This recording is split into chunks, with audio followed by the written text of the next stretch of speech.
Hello and welcome to another Dose of Wellness podcast. I'm Sally Tadros. And I'm Cyndi Khawaja. Today we're tackling one of the most talked about topics in health and fitness right now, creatine. It's a supplement that's been around for decades, but lately having a real resurgence. To help us unpack the science, we're joined by someone who lives and breathes sports nutrition, Caraigh McGuinness. She's our in-house sports nutritionist at Vitaceuticals. She spends her time reviewing the latest research and she's our go-to girl with product development. Thanks for joining us, Caraigh. Great. Thanks so much for having me. I'm really looking forward to today's conversation about creatine. It's one of those topics that there's so much confusion around, so many myths. I'm excited to dive into it further and we can talk through it all. I think that's what makes this episode so timely. Like 10 or 20 years ago, creatine was just talked about in the gym, but it's becoming more and more discussed online in women's groups, in running groups. So it's no longer just about bodybuilders. More people are asking, is creatine safe? Does creatine damage your kidneys? Will it make me bulky? Can women take creatine? So can I even take it if I don't go to the gym? As pharmacists, we hear these questions all the time. One person walks into the pharmacy convinced creatine is like a steroid, it's going to make them bulky. Another person thinks it's a miracle supplement that they should be taking. So we're going to unpack what creatine actually is, how it works in the body, who it might benefit, and why muscle health matters so much. Yes, exactly. So when you understand what creatine actually is, you understand that it's used for so much more than just bodybuilding. It's a broad supplement. So I'm sure we'll get into it and we'll understand what more it's used for. So let's start at the beginning. What actually is creatine? Can you explain it in simple terms? Absolutely. So creatine is actually a naturally occurring compound, which means it's already in the body, and around 95% of it is stored in the muscles, but also in the brain. It's used mainly for some rapid energy, so that's why it's in the muscles, but it's also in the brain to make us be quick off the bat, and that's really the key message. So when people think about energy, they normally think about caffeine, but that's where creatine comes in as a naturally occurring compound that's already in the body. And a lot of times when people hear that creatine can give you energy, they think it's about physical energy, being more awake, like how caffeine helps us feel more awake. But we're also actually talking about cellular energy in physiology. So less about being energetic and more about how to help your muscles perform. Yes, exactly. It's about the body overall. So a few examples throughout the day, whenever you're running up the stairs to grab something, you're finishing a task at work, you're lifting shopping bags from the car, all those short, explosive energy bouts that your body needs, that's where creatine comes in. So people often hear terms such as ATP, phosphocreatine, and immediately they get turned off because they feel like they're back in chemistry class. Can you explain this so everybody can understand it? So think of ATP like a rechargeable battery. So anytime you do a movement, you're using a bit of that battery. And that's where creatine comes in to recharge that battery. Yeah, I love that analogy because suddenly that just makes it make sense. Not giving you energy like coffee. It's helping your muscles recharge their own energy. Exactly. That's why it's been used for decades in sports, but now people are starting to realise that they can use it in every day. So if creatine's already in our body, why do we need to supplement? So people like vegetarians and vegans may benefit more so by supplementing with creatine, but overall there's no harm to supplement on top of the meat and the seafood. But taking creatine isn't introducing something foreign into the body. It's just increasing the stores of something that we naturally make from our diet when we consume things like meat and seafood. Exactly. That's the main thing to understand, that creatine's not foreign, it's not a stimulant, it's something that's already naturally occurring. So simply by supplementing, you're just topping up the stores that's already there. Why do you think it's become so heavily associated with bodybuilding? I think mainly because way back, bodybuilders would supplement with creatine to help with their resistance training, but it's important to note that there's more benefits outside of that, and I think people are becoming more aware of that, where it's the marketing behind it is heavily bodybuilding before, whereas now it's moving into that lifestyle and wellness area instead. Yeah, I guess they discovered the benefits of it early on. Exactly. People are starting to finally understand that it's not just about bodybuilding. It's more about strengthening your muscles, building your muscles, and the importance of muscle. Exactly. For everybody. It's not just for physical looks, it's more about the lifespan and trying to improve your bone density with that resistance training. It's moving away from looks and more of an overall longevity improvement and well-being. Social media has really driven that message across to like a broader audience, I think. I think this is such an important shift because for decades, people, especially women, have been chasing a lower number on the scales. Now the conversation is shifting to having more muscle mass in your body. Why do you think that is? I think muscles are becoming more of a thing for overall well-being. It's helping people recover from illness. It's helping people with their bone health, blood sugar regulation. It's much more than just looking toned. It's now more about your overall health and well-being and helping your body live for longer than it used to. Yeah, I was listening to this doctor in the States who talks a lot about dementia and Alzheimer's, and there was a big correlation between people that that have more muscle mass in their legs and their cognitive function, and there was a lot less decline in cognitive function with people that had more muscle in their legs, which I found very interesting. And it just shows how important it is, because as we age, our muscles naturally decline. So with resistance training and trying to maintain our muscle mass, we have a longer lifespan. And onto those squats. Yeah. Even our ability to continue doing everyday activities as we get older can decline. When we think about aging, and we really want to maintain our function. So like, can I climb the stairs? Can I play with my grandchildren? Can I get up off the floor? Am I comfortable traveling? I think these are much more important than the number on the scale, really. Like, yeah, of course, like as you age, muscle loss will come, but there are some certain steps that you can put in place to prolong that muscle loss. So adequate protein intake, resistance training, daily movement, all these things will help with that aging process. And I think women are finally entering into this conversation. It's always been in the man's world, but yeah, it's coming more and more in women's conversations. Yeah, absolutely. Like overall, it will just help with your aging process. There's like a quote I've seen, like, train for the life you want to live, not how you want to look. Yeah. So it's definitely something that we could all live by. Yeah, to shift our focus. Yeah. And I noticed, like, doing the bay walk recently, started doing that, trying to commit to it. Even on a rainy day, the amount of women in their 60s, late 60s, maybe 70s, that are still out there, and you can see their muscle tone and they're so dedicated. These women just knew about it earlier, and like, I was just so impressed. They go past me, I'm like puffing out, and they're like going past me at like a jogging state, and I'm like just so motivated, to keep doing it. I try not to miss a day now. Yes, exactly. So strength isn't measured in the gym, it's measured in everyday life, like you just mentioned. So one area that's generating a lot of interest and conversation right now is creatine beyond muscles in the body. And we're starting to hear about creatine and brain health, concentration and mental performance. Where does that come from? So when you think of it, it makes a lot of sense. The creatine is stored in the muscles, and one of the biggest muscles in their body is the brain. It's constantly working. Like right now, our brains are thinking an overload. So we need the creatine. So it makes sense as to why the researchers are looking into it and trying to understand why supplementing is going to improve that cognitive performance. And so I think while the brain is just 2% of your body mass, it uses 20% of your energy. So it's, The mental energy rather than physical energy. Yeah. So it doesn't make sense of why creatine will benefit you in your cognitive function. So what does the new research tell us so far? So the research is developing, but one of the main studies focuses on how creatine supplementation may help when the brain is already fatigued. So, for example, if you're had a long day at work and another tasks come in, your brain has that extra bit of energy in it to focus on the task. Now, the research isn't as extensive as the exercise performance, but it's definitely developing, and I'm sure in the next couple of years we'll see a lot more studies come out around it, but it's really interesting. I feel like I've noticed that in myself since I started taking creatine. And jump from task to task, or sometimes used to feel like, oh, I can't do this right now, but yeah, your brain can juggle different tasks. Like I can, I think so. Sometimes headlines make it sound like we've discovered a miracle brain development drug. That's not really correct. Yeah, exactly. Like one study isn't going to change the whole world as such. It needs to come out with more studies over time, but it is promising. Really promising. It really highlights something that Cyndi and I have spoken about in previous episodes, is that the brain it's just another organ with very high energy demands. So looking after our brain isn't just about taking another supplement. It's about moving regularly, making sure we have good quality sleep, making sure we stay socially connected. All these things are really important for our cognitive function. Yeah, absolutely. Health isn't just one ingredient. It's a combination of all these things together that will help.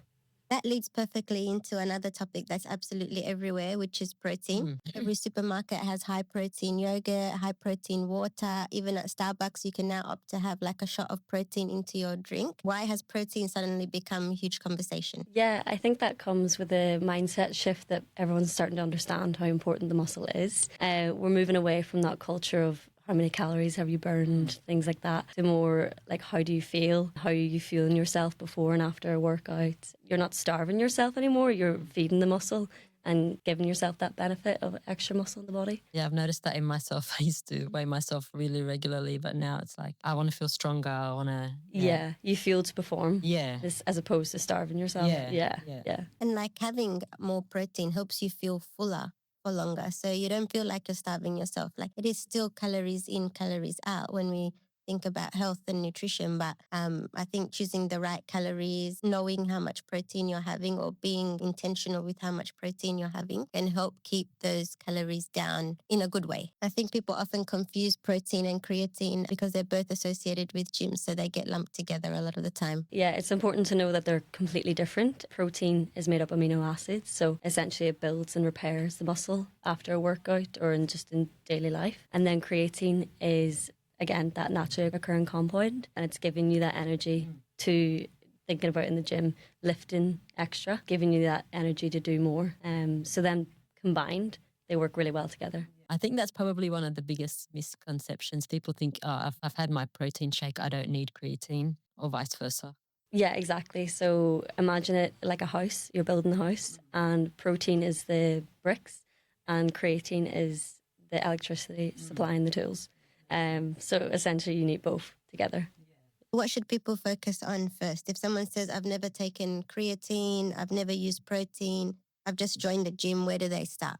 I think altogether, daily movement first, adequate protein, resistance training, and something that's really important is sleep as well. So a combination of them will help definitely together. What amount of protein should somebody aim for? Typically, it's around 1.5 to 2 grams per body weight, per kilogram of body weight. So you just make that equation yourself and just make it a target every day to, when you're seeing these things like high protein, just jot it down in your notes pad and then add it up together and you see if you hit your protein. I always think of it like I need a lot more than that. Yeah. No. When you work it out, it's very achievable with all the protein sources around. If I'm around 60 kilos, I should aim for 120 grams of protein. Exactly, yeah. For the whole day? For the whole day, yeah. Wow. But it's not like a piece of chicken if it's 300 grams. It doesn't actually have 300 grams of protein. Yeah. That's right. Like 30, I'd say. 30. Yeah. And simple things like yogurt, like them 20-gram yogurts. Yeah, but all of it's on the labels. You can check on the label how many grams of protein. Yeah, exactly. So it's just the mental maths throughout the day and you can achieve it that way. I think I can achieve it. Yeah. Make it your thing today. Well, it's even like when you're buying Greek yogurt, the other day I buy the same one, but then I noticed the same brand had one with 10 grams of protein per serving, so I selected that one. Wow. Yeah. It still tastes the same. Yeah. Exactly. Yeah. But you probably feel fuller for longer and things as well. So it's a hidden benefit. One thing that we do know, so if you're training a lot more than normal, you need more protein as you're essentially breaking down that muscle when you're training. So taking that protein will help repair the muscle. But typically people don't need excessive amounts of protein throughout the day. There's also a lot of debate around animal versus plant protein. People ask whether plant protein is enough. What do you think? Plant protein definitely has its place. Plant protein has a different amino acid profile in comparison to animal protein, but it's good for the whole body to get an overall variety of those amino acids. Like I was vegetarian for a couple of years and I had like things like beans, legumes, lentils, and they all give like a really good amino acid profile as opposed to just chicken and meat and things like that. So yeah, it's good for the body to be introduced to these types of things. Something I hear all the time from women especially is I'm scared to lift weights because I don't want to get bulky. Do you hear that a lot? Yes, it always comes up. It kind of annoys me.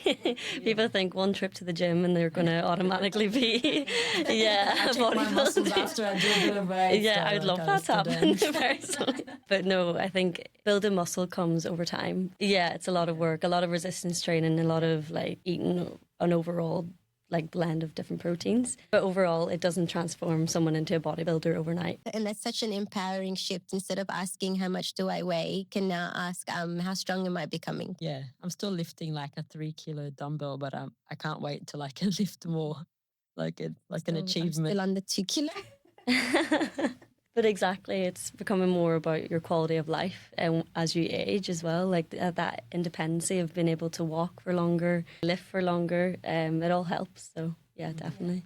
Okay, so let's come back to creatine.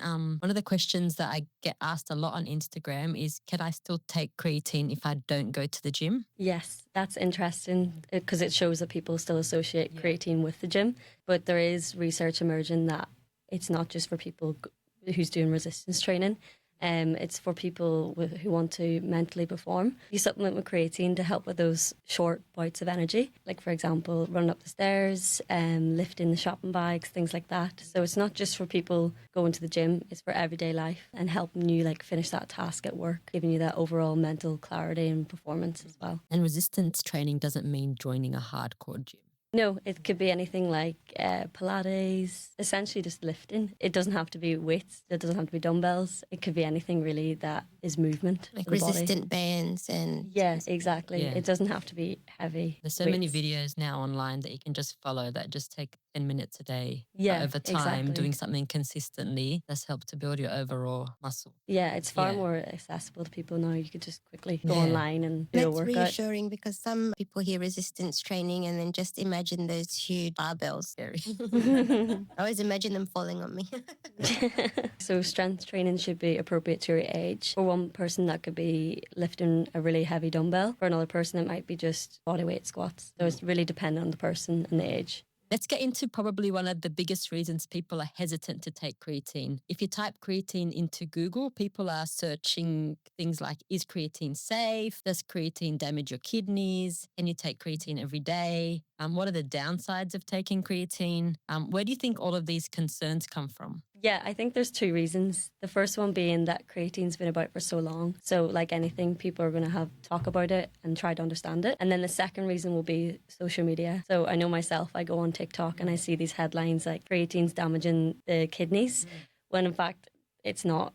And people are just falling for that clickbait. And people that are making the videos are just trying to do it for likes and shares and things like that. And they're not actually listening to the science and research behind it. I think even with renal specialists or kidney specialists, and when they see the creatine levels gone up, it can be a sign of kidney damage. But the first question they ask the patient is, are you taking creatine? Because that will kind of rule out that whether it is or not any kidney damage. Exactly. Well, that was the same with me. Like before I started to research creatine, my husband, Michael, was taking it and I looked at his blood test and the creatinine was so high and I freaked out. I was like, oh my God, the creatinine's so high. Is this like something to do with the creatine? And he was already seeing a specialist and he said to him, no, you don't have kidney damage. It's the result. That it was. He knew straight away it was the result of taking the creatine. So it's really a case of people confusing a blood marker with the supplement itself. Yes, exactly. When we talk about creatine, it is one of the safest and most studied supplements out there. But of course, if you're struggling with a disease or you have concerns, I think speak to a doctor before you supplement with creatine.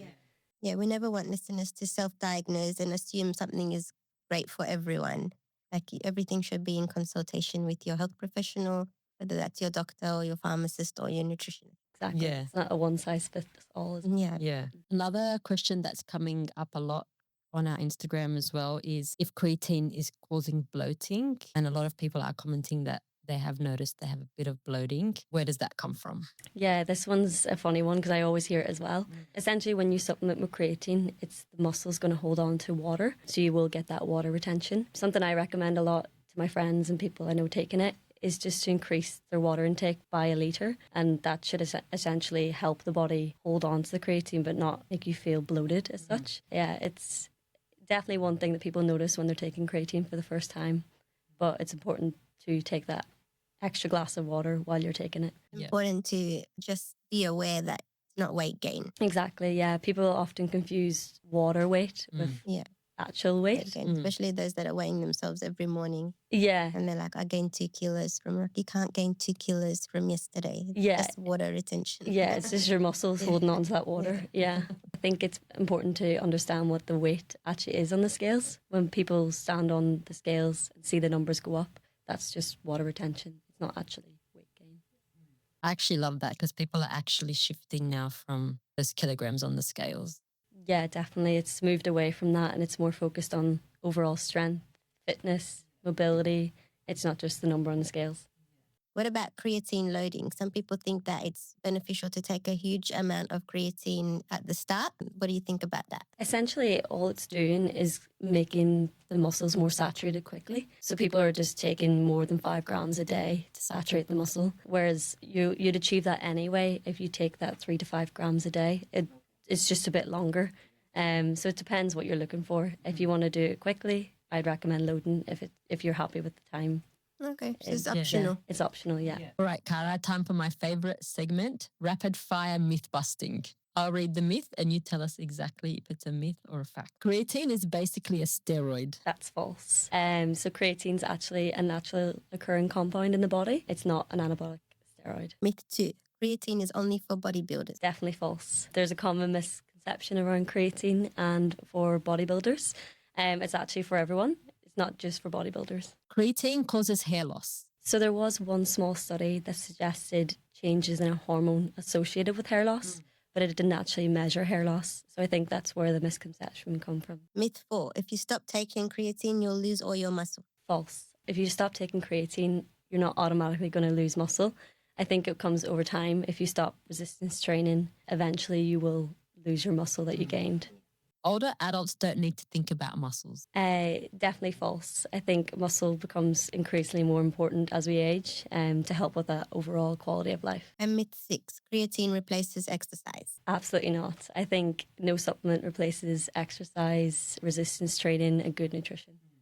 Cara, we have covered a lot of information today. If somebody is curious about creatine but feels overwhelmed, where's somewhere that they should start? I think start with the foundations first. So ask yourself, am I moving regularly? Am I strength training? Am I sleeping well? Am I eating well? And then maybe look at the research, ask your doctor, and then consider a supplement with creatine. I think get the foundations right first. Yeah, I like that approach. It takes the pressure off finding the perfect supplement and just focusing on building healthy habits. Yeah, exactly. I think people underestimate the power of consistency as well. All it takes is a habit change. So just increase your workouts from 2 times a week to 3 times a week. Increase the protein per meal. Things like that will help overall. And I think that's the biggest takeaway from today's conversation. Creatine isn't just about bodybuilders. It's a topic that's opened up a much broader conversation about muscle mass, looking after our bodies long term so that we can do more things. It's not about chasing a certain physique. It's about building a body that allows us to do more for longer. Thank you so much for joining us today and helping us to unpack this conversation. There's so much misinformation out there about topics in nutrition and creatine and protein and what we should be doing, and it gets very confusing and overwhelming. I think a lot of our listeners will walk away feeling more confident and being able to separate the myth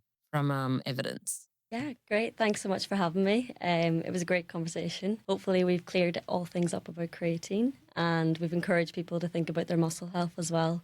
And it's not just for athletes, it's for everyday person. Thank you so much for listening to today's episode of The Dose of Wellness. If you enjoyed today's conversation, don't forget to like, subscribe, and share with someone who you think might be interested in today's topic.